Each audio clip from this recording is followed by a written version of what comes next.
శుక్లాంబరధరం వైష్ణం సువర్ణం చతుర్భుజం ప్రసన్నపదరం ఛాయేత్ సర్వవిఘ్నోపశాంతయే. మమకారం ఒకచో అవరోధం. పండరీపురం దగ్గర ఉన్న చంద్రభాగా నది ఒడ్డున పరమానంద యోగి అనే పరమభక్తుడు ఉండేవాడు. అతడు అనునిత్యం పాండురంగని ధ్యానంలో తరిస్తూ ఉండేవాడు. ప్రతి ఉదయం ఆయన లేవగానే ఇంటి వద్ద కాలకృత్యాలు తీర్చుకుని చంద్రభాగా నదిలో స్నానమాచరించి నది ఒడ్డున నిలబడి భగవద్గీతలోని 700 శ్లోకాలను పఠిస్తూ ఉండేవాడు.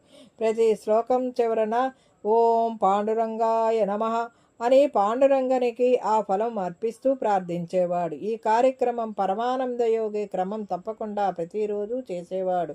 ఒకరోజు ఆ యోగి ఉంటున్న గ్రామంలో భారీ వర్షం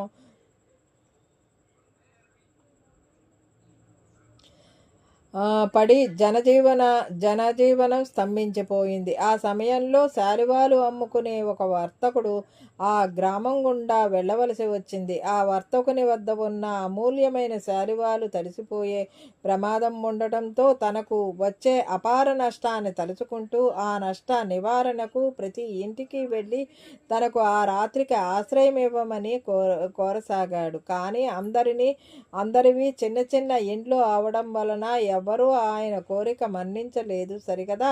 ఆయన ముఖం మీదే తలుపులు వేసుకోసాగారు.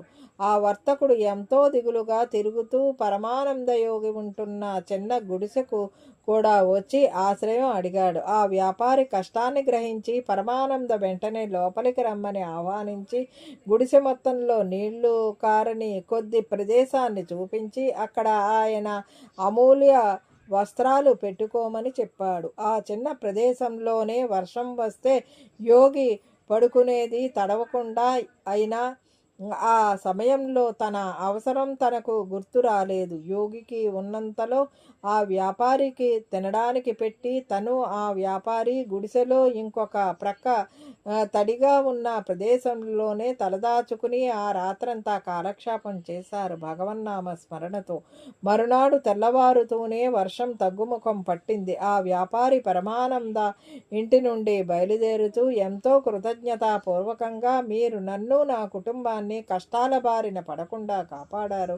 మీ రుణం తీర్చుకోలేనిది. నా కృతజ్ఞత సూచకంగా ఈ శాలువ తమరికి బహూకరిస్తున్నాను, కాదనకండి అని ఒక అతి ఖరీదైన సుందరమైన శాలువ యోగికి ఇచ్చి నమస్కరిస్తూ సెలవు తీసుకున్నాడు. ఆ శాలువాని కాదనకుండా అంగీకరించాడు పరమానంద యోగి. దాన్ని నడుముకు కట్టుకుని యథాప్రకారంగా నది ఒడ్డుకు బయలుదేరి యోగి భగవద్గీత శ్లోకాలు బల్లివేయటం ప్రారంభించాడు. అయితే నోరు దాని పని చేస్తున్నది కానీ చేతులు మాత్రం ఎక్కువసేపు జోడించి పాండురంగని స్తుతించలేకపోతున్నాయి. ఎక్కడ నడుముకు కట్టుకున్న ఆ అందమైన ఖరీదైన శాలువ తడిసిపోతుందో, మరకలు పడిపోతాయో అని మాటిమాటికి దానిని సర్దుకోవడమే సరిపోయింది యోగి పరమానందకి. యోగికి శ్లోకాల మీద ధ్యాస కుదరటం లేదు.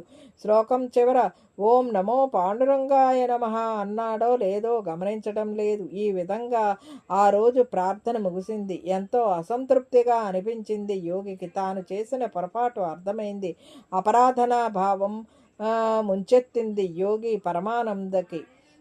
తాను చేసిన ఘోర తప్పిదం తనకు అర్థమైంది. తనను తాను శిక్షించుకోవాలనుకున్నాడు. వెంటనే దగ్గరలోని తన వరి పొలంలోకి వెళ్ళి నాగలిని ఆ శాలువాతో కట్టి దానిని తన నడుముకు బిగించుకొని పాండురంగని ధ్యానం చేస్తూ ఆ వరి పొలం దున్నసాగాడు. ఇంతలో ఒక చిన్న పిల్లవాడు వచ్చి తాను నాగలితో ముడి వేసుకున్న శాలువాను విప్పి ఎవరు నిన్ను ఇంత ఘోర శిక్షకు గురి చేశారు అని లాలనగా అడిగాడు.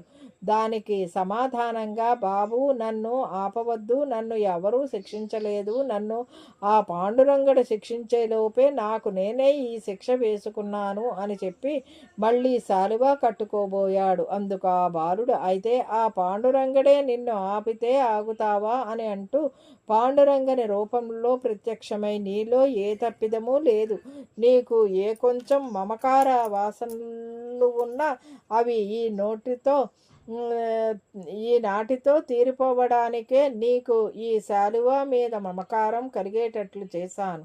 నీవు ఆ వ్యాపారి నుండి ఏమీ ఆశించి అతనికి ఆశ్రయం కల్పించలేదని నాకు తెలుసు. పరమానంద, నీలో ఉన్న అపరాధ భావం ఎప్పటితో తొలగిపోయింది అని భుజం తట్టి పాండురంగడు అంతర్ధానమయ్యాడు.